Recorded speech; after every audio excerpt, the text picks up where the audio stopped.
U.S. presence in Syria is illegal, likely to prolong human suffering, and exacerbate regional tensions. Our model is relatively straightforward. We support a reasonably quick pullout, maybe a little more reasonable than what Donald Trump did, not necessarily immediately, but a quick drawdown. We're not going to drag our heels. Sanctions on the Assad regime, such as their bank accounts being frozen, remain, but we will not have troops in the area.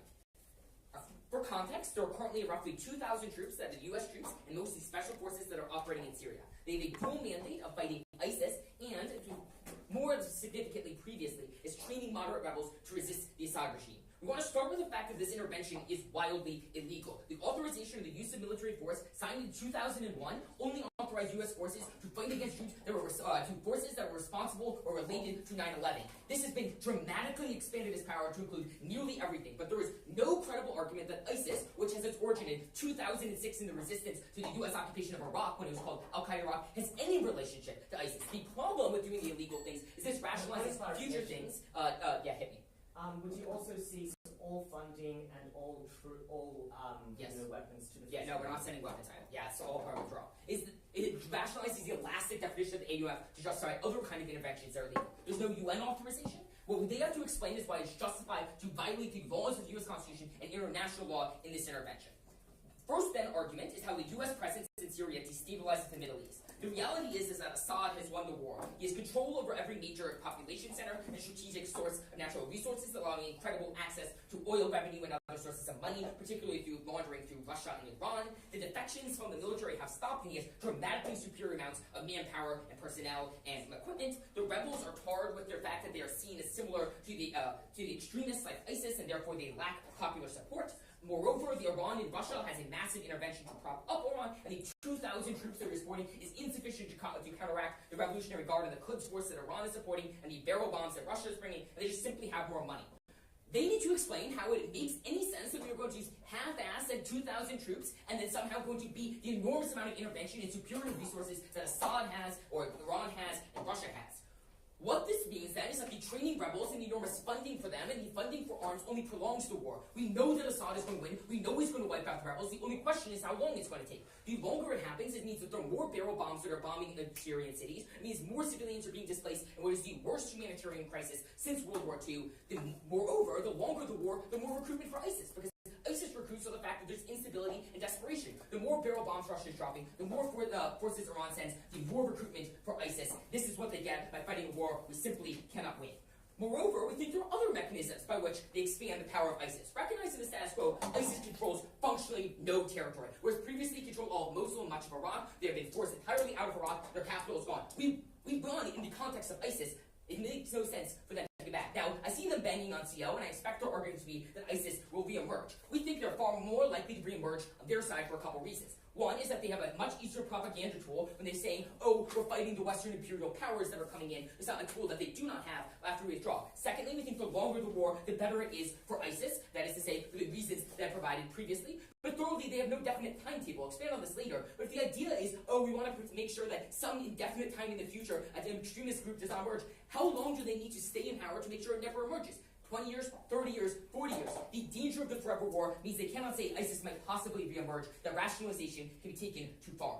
Moreover, we think there is a very high risk of an enormous conflagration in the region. That is, we try to keep our objectives very limited to the fighting ISIS and Assad. The problem is, it is very likely to get worse. Number one, the reality is that Russia cares so much more about Syria than the United States does, and the Russian intervention is enormous. There is a high risk that if Russia accidentally bombs U.S. troops and special forces in the area, it's not like we tell them where U.S. forces are, and Russia is kind of bombing indiscriminately. What happens if a Russian bomb suddenly blows up over U.S. special forces? Kind of like on May 7th, 1998, which incidentally was the day I was born, when U.S. forces accidentally bombed the Chinese embassy in Belgrade. What does this mean? One, it means that there's enormous popular support in the United States for enormous efforts in a confrontation with Russia. The outrage would probably mean that the U.S. public would push for, say, literally fighting Russia, and you could have small-scale skirmishes that could have at least a tail risk of metastasizing into a wider-scale conflict. We do not think anyone is going to intentionally get us into a war, but the problem is when tensions are high and when people's fingers are on the button, there is a risk of at least an accidental launch, maybe of serious weapons, or a greater escalation in the region if there's a force that we could be bombed in. Incidentally, this is also true with Iran. If the Quds forces accidentally shoot U.S. special forces, you'll be damn sure there's going to be a very popular support for, say, bombing Iran and then getting us into a massive war there. Incidentally, this argument is also true with Turkey, which is a major U.S. And NATO ally, which is very active in the region. They are concerned concerned that the U.S., by their special forces presence in Syria, is supporting independent Kurdistan by supporting the Peshmerga forces that are fighting ISIS. This is because Russia has Turkey has a strong credible interest because there's a PKK, which is what they call it to be a terrorist group operating in eastern Turkey, that they believe they want independent Kurdistan, that includes part of Turkey, and they believe this is critical threatening to them. The problem is, on their side house, is that we are literally operating there to defend the Kurds, which is why a lot of opponents of the U.S. withdrawal are saying the reason we should stay in the area, is we are literally putting in troops to fight against what is nominally a major U.S. and NATO ally. This one dramatically strains relationships with Turkey, who are an essential part of maintaining refugee flows to make sure they don't go all into Europe and spur more populism and more destabilization there. They are also the source of our air bases for protecting Iraq, so essentially we have to choose between fighting in Syria and fighting in Iraq, and it's not clear with one or the other. But what happens after disengagement? We think the doomsday scenario, a lot of commentators talk about Turkey, say, fighting, literally invading and wiping out the Kurds, is extremely unlikely. Not only could the Kurds kind of fight for themselves, and Turkey would face an enormous backlash for doing so, there are credible concerns that the U.S. is supporting independent Kurdistan would be assuaged if we're not literally putting 2,000 special forces in their immediate backyard. We need Turkey. Having U.S. forces literally functionally fighting Turkey is a terrible idea. The final point I want to bring up is about the forever war. The alternative goals about protecting the Kurds or making sure that ISIS never reemerges have no end date. Turkey could literally, if they really, really wanted to wipe out the Kurds, which we think is unlikely, they could literally just wait out special forces, wait till popular opinion leaves, and enter it there. If this is the goal that opposition is going to go for, they have to defend a forever war. Why is this really bad to have a super long-term occupation? One, at some level, there's a risk to U.S. troops. It's financially untenable. Secondly, it increases the overton window or the rationale that permits occupations of foreign countries by U.S. troops into the indefinite long term, which is a credible fear in places like Afghanistan, where we've already been for 15 years. But thoroughly diminishes the intensity and capacity for humanitarian intervention and better focus on the Afghanistan drawdown if we have an enormous amount of troops that are focused in Afghanistan and people are leery of having too many interventions across the world. Essentially, what we want to leave you with this. We beat ISIS, we succeeded there, and we failed in fighting Assad. Trying to draw out this conflict only dramatically increases the odds that you see a total disaster. It is simply not worth violating international law for these terrible ends. Super proud to propose.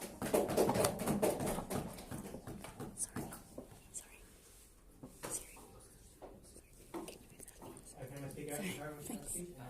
Let's get up to the stage to open the case for opening up.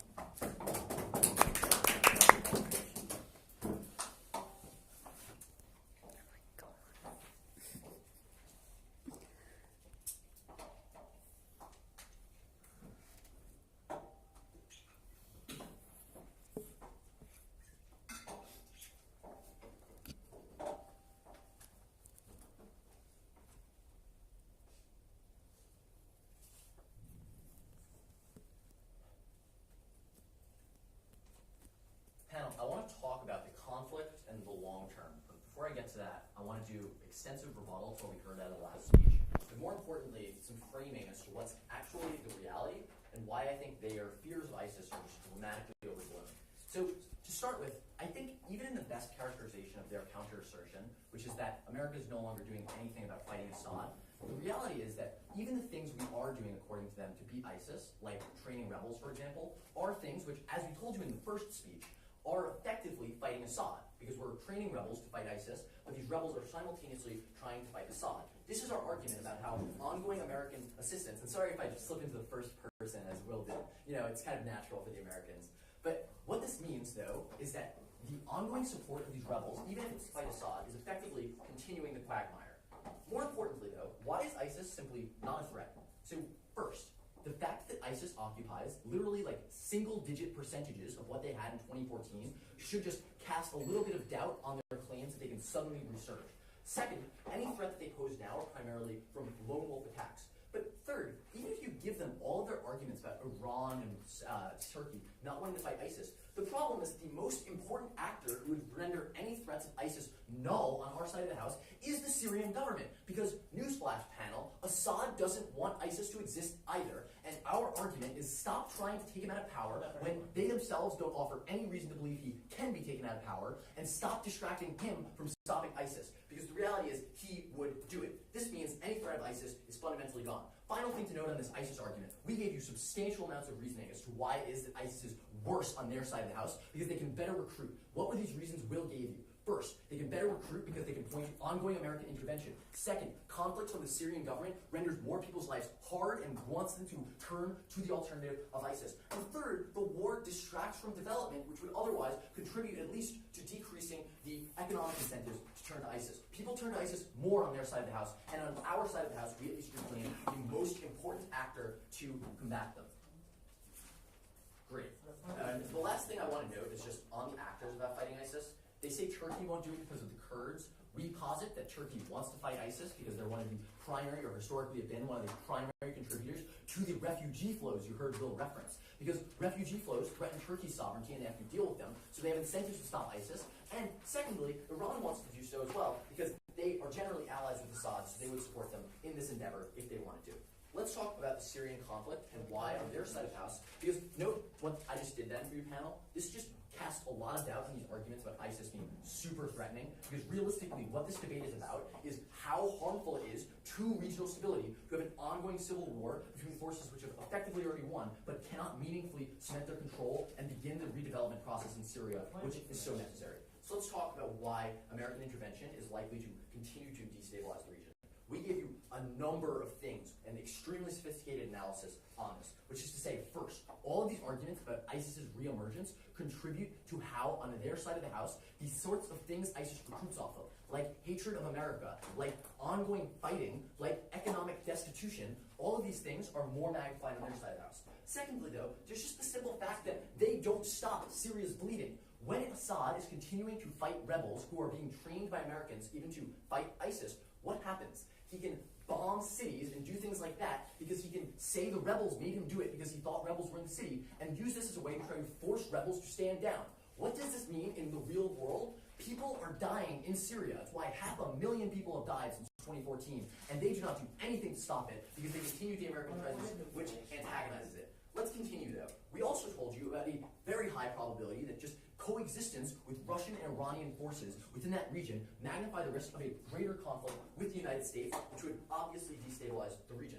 The response we got to this were, I think, slightly feeble, which is, first, there's little American appetite for a war with Russia. This is, again, question-begging as to how large the appetite would be, especially after the election stuff. If, as Will told you, there's a very high probability of misfire in this region when a Russian soldier accidentally shoots an American soldier, or a Russian IED or bomb accidentally blows up an American car.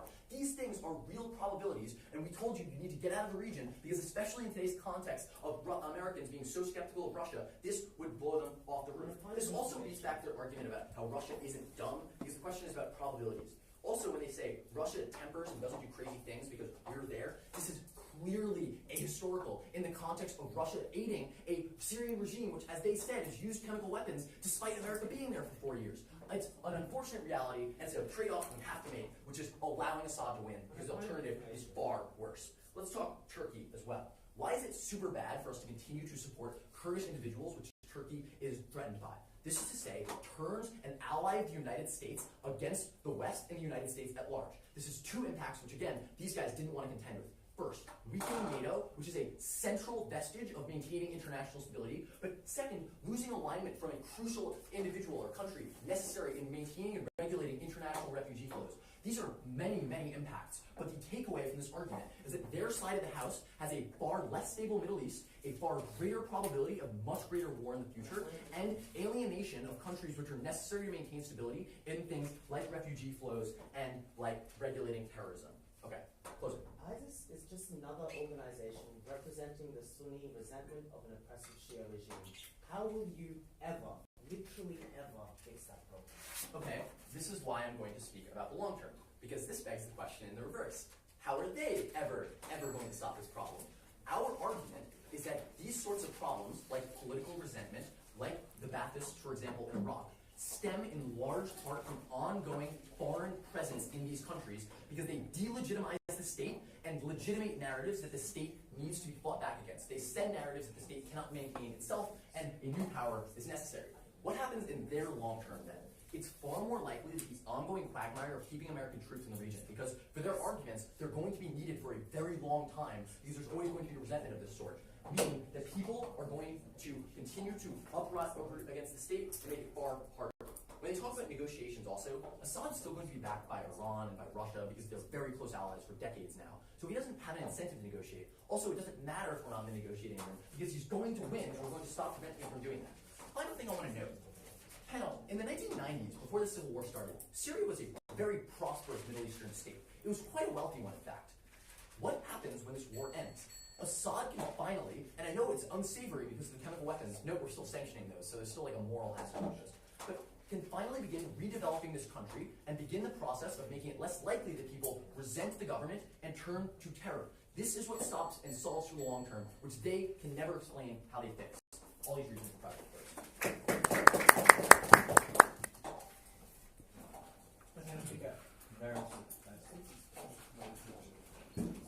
And then, make no mistake, the Syrian government is not the regional behemoth that many of the teams in this debate have assumed it is. In fact, the Syrian government is currently held up in the seaboard around Damascus because of the massive amounts of US funding and US troops that are present in Syria that allow rebel forces to threaten it and to continue the fight against the Assad government. What happens as soon as the US pulls out its resources, its troops from this region? First, the resources that it currently uses to prevent things like chemical weapons use against the Free Syrian Army or to prevent people from firing upon their troops willy-nilly will recommence. The genocide of the Kurds, who both government teams concede are seen as a menace upon Syria and Turkey, will commence, and ISIS will return to Syria. That's why close the government will win this debate. First question is, how does this prevent a genocide of the Kurdish peoples? First reason is, without the US present in Syria, there would be an enormous risk of genocide. Firstly, because there is huge appetite within Syria and, as opening government suggests, Turkey, for the destruction of the Kurdish peoples. Secondly, because they're ethnically and religiously different due to hundreds and hundreds of years of, segregation from the rest of the Middle Eastern population and different cultural practices that are being ingrained in generations.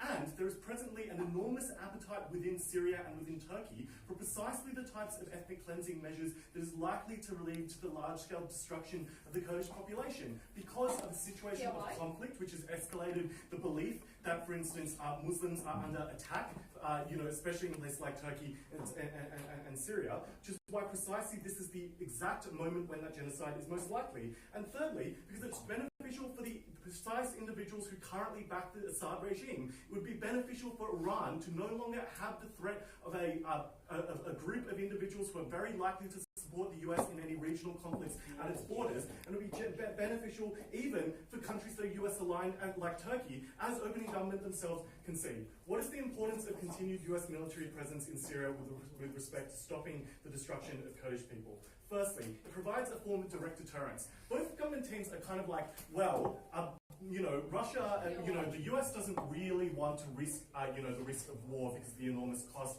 of that. And that is equally true of the of the people that back the Syrian government, yeah? It's not like Russia wants to engage in war when it's crippled with economic sanctions. It's not like Iran wants to engage in a large-scale war with the United States in economic sanctions, which means that the direct presence of troops alongside Kurdish members of the Peshmerga, the YGA, is likely to prevent, the types of military actions that would enable the destruction of an entire population of peoples. Secondly, for the reason that currently the Peshmerga, or the forces that Kurdish people could use to defend themselves from governments that would seek to destroy them, are inexperienced and are unlikely to, and are not significant enough in number to beat back the large armies that would come after them. Which is why the US currently needs to be present, to be there, to train them up, to teach them how to rally and defend themselves, so that in the future they can be secure. And thirdly, because currently the US contributes an enormous amount of funding to build up military infrastructure for Kurdish people, which in the future will guarantee their success, but the US needs to continue to commit to in order to guarantee that that population is not under threat. Why is this argument important? Firstly, even if you assess the risk of a genocide to be relatively small, that is still a significant enough reason for the US to maintain its presence in Syria, because the magnitude of the consequence of failing to protect an entire population of people is so significant that it would be unacceptable for the US to withdraw its forces, regardless of the cost to the US. And this also also answers opening government's opening salvo of like, well, isn't this just an illegal intervention? No, it is not. It is exercising on the behalf of a population that cannot exercise for itself the right to self-defense, that right to defend themselves. And more importantly, it means that the US can continue to engage with Kurdish populations and moderate them in a way that means that in the future it is less likely that tensions will exist with governments such as Syria and Turkey. That's the first reason the closing government wins the debate for that opening. Why the heck would Syria do this now when, as you claim, they're so weak and the Kurds are stronger than they've ever been? If these resentments have existed, why wouldn't they have done it like ages ago when they were so much stronger and the Kurds were so much weaker? Why would they do that instead of focusing on the threat of ISIS, as we told you they would do? Well, look, like our claim is that, the immediate aftermath of the US leaving is enabling the Syrian government to engage in the very same military build-up that it did in the past before the US government intervened. The reason you know that is that, the US leaving is like the green light Iran needs to funnel all of the money it can into this proxy conflict. So that is totally nonsensical point of information.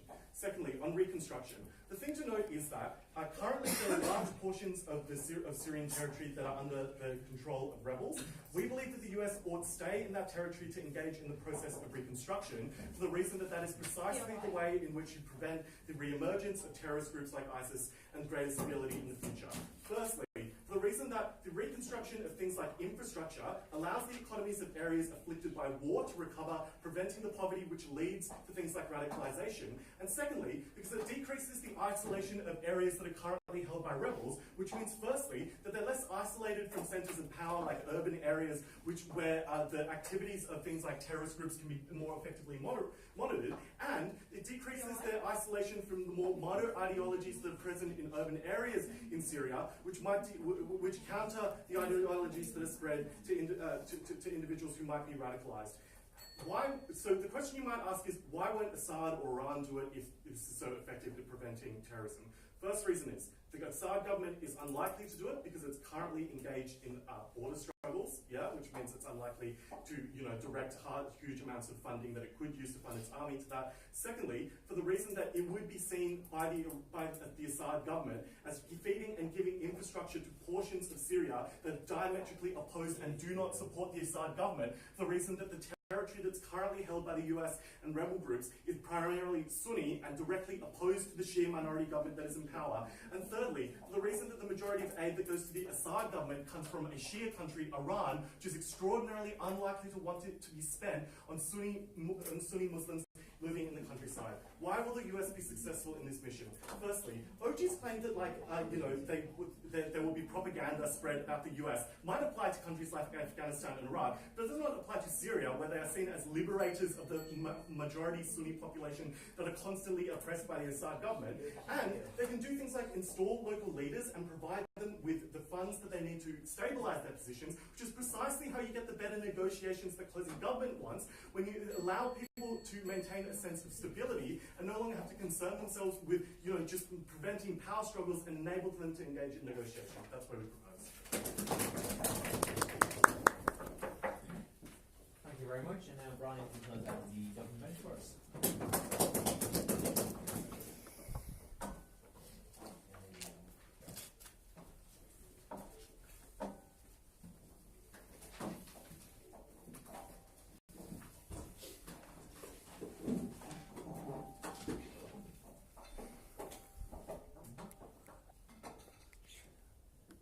My lips. The CEO extension is nonsense. I don't even think O is willing to support it because it is quite a knife contextually, and I'll explain why before I move into two big areas of this discussion. First, how do we end the war? Second, how do we save lives? So I'm going to deal with the three big things that CEO brings to the table. The first one, ethnic cleansing. Now, I'm going to posit that Trump has already pulled out, and we're not seeing ethnic cleansing or massive genocide. Factually, this is wrong. I don't think they can claim something that isn't going to happen in reality. But more importantly, the second argument is just that surely, you'll face international condemnation not only from the US but also from Russia if you start genociding entire populations. I just don't think you'll get any political will to do so. And more importantly, I don't think if it is genuinely true that Assad is so weak now, the Syrian government is so weak now, they'll risk another invasion. I think maybe now you might not see a strong front from the US coming in, but you'll definitely see NATO coming in or any other freaking international organization if you start genociding the Kurds. It's not. Come on. That you can't believe that genocide, however small they claim the likelihood is going to be, is an impact that will ever exist. More importantly, right, if they are going to